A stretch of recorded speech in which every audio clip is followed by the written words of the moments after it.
We have a lot to discuss, and I have an important meeting at 11:30, so we'll try and get to all of this before I run out on you.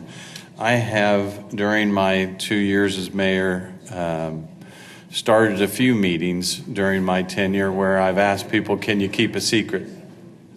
Bob, is it okay if we start? Yes, sir.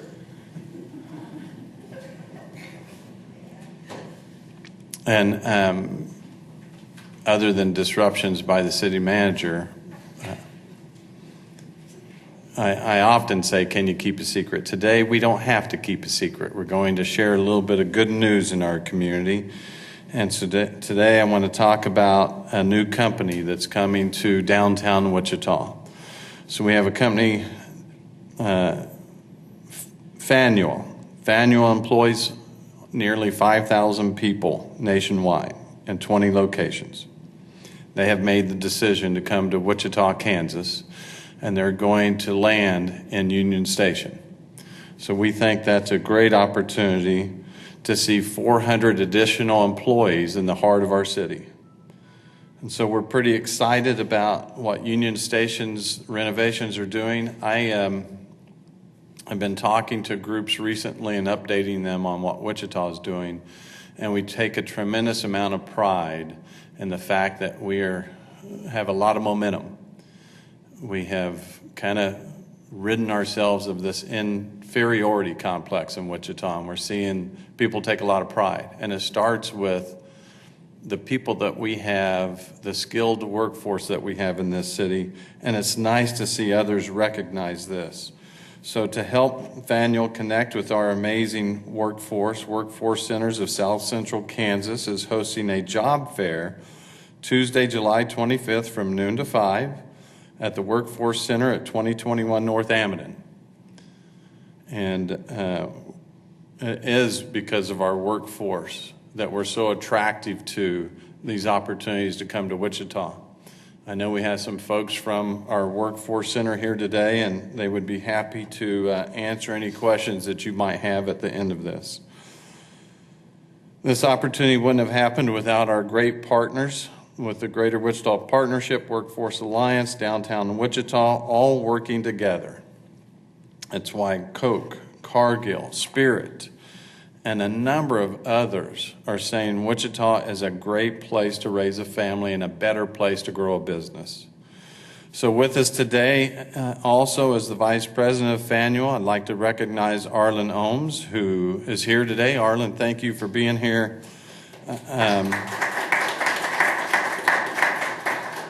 Arlen is a native Kansan, so we're happy that his company has made the decision to expand into Kansas. So thank you very much. We're looking forward to teaming with you, and like I tell all people that choose us, now you're part of our family. So we appreciate you being here. Speaking of, and let me stop for a second, because we do have the developer of Union Station who is working hard to develop that into something that's going to be very special. And I'll pause here for a second and ask Gary or Chad, do you want to say anything about your development?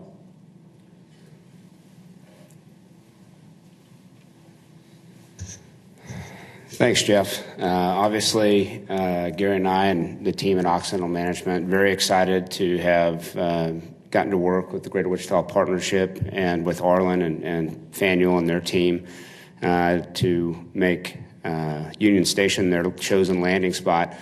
And I think it bodes well for our city as a whole when they look and see the activity with the Cargill site, our redevelopment of Phase 1 of Union Station, and obviously with their addition, we'll be kicking off the second phase of the renovations at Union Station. And the density that creates and the activity that creates in our downtown core is something that both Gary and I are very excited to be a part of, and we're happy to do it in Wichita. So thank you. Thank you. You bet. Good stuff. So speaking of downtown, I want to talk briefly about Naftzger Park. Obviously, what Chad just said, we're going to have an additional 400 people working downtown, which means that they're going to have increased activity in all of our downtown area, and certainly parks will be one of that. So as we are looking at developing the park, certainly having Cargill right next door, and all of the things that are happening in that area. I want to talk about an opportunity for the public to weigh in. So the City of Wichita, along with TGC Development and WDDC, will be hosting its first public input meetings regarding Naftzger Park next Thursday and Friday, July 27th and 28th, at the offices of the Wichita Downtown Development Center, 507 East Douglas. And this is an opportunity for the public to walk in and weigh in on the preferred park design elements and leave comments regarding likes and dislikes of the park and its design. And again, we want to make it easy for the public to weigh in on these opportunities, but we're excited about what our downtown's becoming. Whether it's Cargill's new incredible corporate office, what Union Station is doing, what that entire Douglas corridor is doing. We're proud of it, have a lot of momentum, and we want the public to weigh in.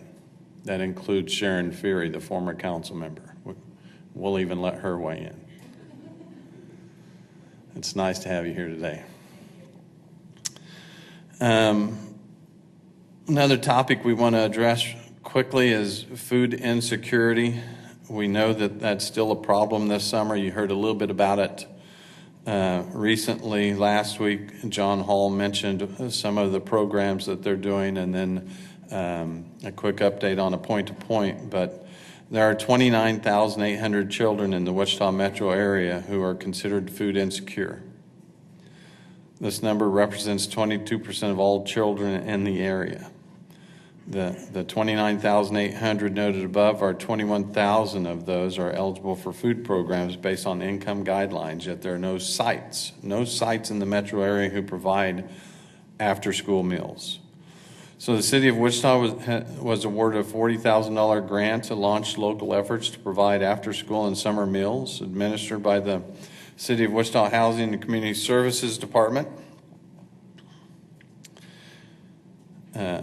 This funding will be used for food storage, space, training, and outreach. It's awarded through the National League of Cities with the support of Walmart Foundation through a program called Cities Combating Hunger, through after-school and summer meal programs, or as they have called it, CHAMPS. So to tell us a little bit more about it is Donald Durham, who has been shadowing our housing director, John Hall, as part of the Youth Employment Initiative. And so we're going to hear from one of our youth, Donald Durham, to come up and share a little bit about the program. Donald, you ready? Come on up.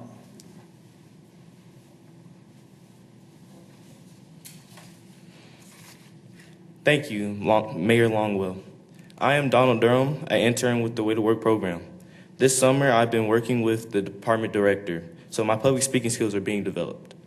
As the mayor mentioned, the CHAMPS initiative is geared toward helping local leaders reduce child hunger in their communities by expanding participation in the federal after-school and summer meals program.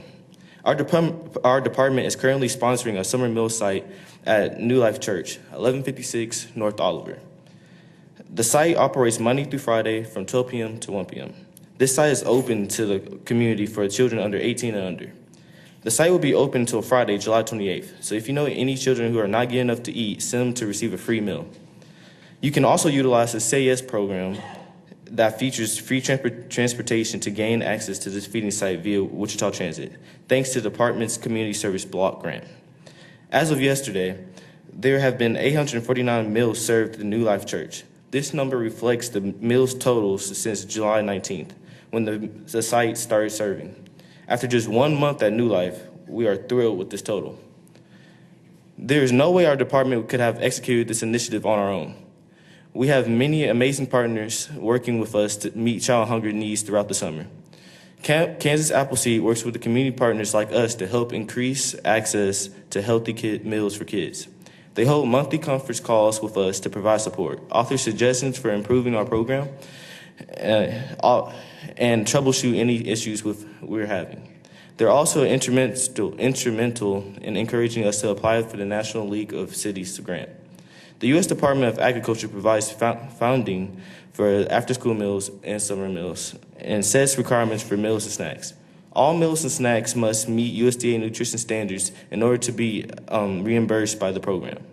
The Kansas Department of Education administers the after-school and summer meal programs and communicates with the USDA and site sponsors. They offer assistance to sponsors such as training and site monitoring visits. City of Wichita staff receive sponsorship training in the Kansas Department of Education prior to serving meals at the New Life Church. The Kansas Food Bank orders, stores, and delivers shelf-stable meals for distribution to New Life Church, and Highland Dairy delivers fresh milk each week. And last, but certainly not least, the Wichita City Council has engaged in community outreach efforts to get the word out about CHAMPS and food insecurity in the area. Be on the listen for the radio interviews with our city council members on various intercom radio stations this week and next. We want to thank and recognize each of these community partners for their important work and collective efforts to help reduce child hunger in Wichita. Looking to the future, the city has already leveraged resources from the Kansas Housing Resources Corporation and U.S. assistance from foundations to continue efforts beyond 2017. Additionally, plans are on their way to establish after-school feeding sites into the fall months. Thank you. Thank you. Excellent. Appreciate it. Donald, if you're just learning how to handle public speaking, I would say that you're a pretty fast learner. Good job. So we appreciate what's being done there in terms of creating opportunities to feed those that need that nutrition. So as mentioned, just a reminder, free meals will be available at the following locations through August 4th. Colvin Elementary, serving lunch from 12:30 and from noon until 12:30, and snacks from 4 to 4:30. Evergreen, 2700 North Woodlawn, breakfast will be served from 9:30 to 10, and a snack from 4 to 4:30. Atwater Neighborhood Resource Center, 2755 East 19th, lunch from 11:30 to noon. And then Champs New Life Church, 1156 North Oliver. The site operates Monday through Friday, 12 to 1. The site is open to the community for children ages 18 and under. And the site will be open until Friday, July 28th. One quick update on our point-to-point. That's the pilot program that we launched that we're hoping will help us eliminate some of these food deserts, at least getting people where they need to go. The first initial start of that program, we had 7 riders this past weekend, 6 of them in wheelchairs. Everything went smooth and on schedule. We are picking them up at their door, taking them to a local grocer and bringing them back. Our drivers reported that the riders are very appreciative, upbeat, and positive about the service. We're planning to do it all over again on August the 5th. They said several people from the senior living community they reside at are planning to go next month, so we expect that ridership to go up. Our driver mentioned that one of the riders wasn't going to buy anything on the trip. She just went along because she never had a chance to get out. Our next service being planned, again, is early August the 5th with travel to Dillon's Tallgrass Shopping Center at 21st and Rock. We do have at least one reservation at this date. For more information, please call Wichita Transit at 352-4828. And as a reminder that Saturday we have some other great community events. We have some people organizing a park cleanup at Pawnee Prairie Park on July 22nd from 9 to noon. If you would like to help with this endeavor, please contact Chris Stark at 305-3863. Following that, and I don't know if Troy or his team want to add to this, but you can cool off at the Wichita Park and Rec Splash Party from 1 to 4 at Osage Park. Come out and see the city manager in a Speedo. Activities will include inflatable water slide, water ball launchers, beach ball battles, squirt gun water race, water bottle wars, and much, much more. The day will end with a big water gun, water balloon battle. Bring your own water guns. A limited number of them will be available, and there will be, I understand, food trucks and Kona Ice and others available there to buy refreshments as you spend the afternoon cooling off at, again, Osage Park from 1 to 4. Anything you needed to add to that, Troy? Very good. It should be able to have some really good pictures of those Speedos. So at that point, we will again open it up for any questions. I want to thank our friends from Phanuel and Arlen especially for coming into town, and we appreciate you making Wichita your home again. Looking forward to a relationship and helping you be successful, and we have the right team to help you do that. So we're excited. Any questions? Can someone put Daniel on the spot? Because he was pretty good. You know what? It'd be really good to have Daniel be up here and Pete Meissner be up there and see which one can public speak the best. All right. We won't have that challenge. All right. Well, thank you all for coming. And again, I will just add, we have some more exciting news we're working on that we hope to release very soon coming up in this community, so stay tuned. We don't always have the opportunity to send out a press briefing explaining everything that we're doing ahead of schedule, and so that's why we keep these meetings open and to the public and encourage you to come, because we think there's a lot of value in reaching our community through these venues. So thank you.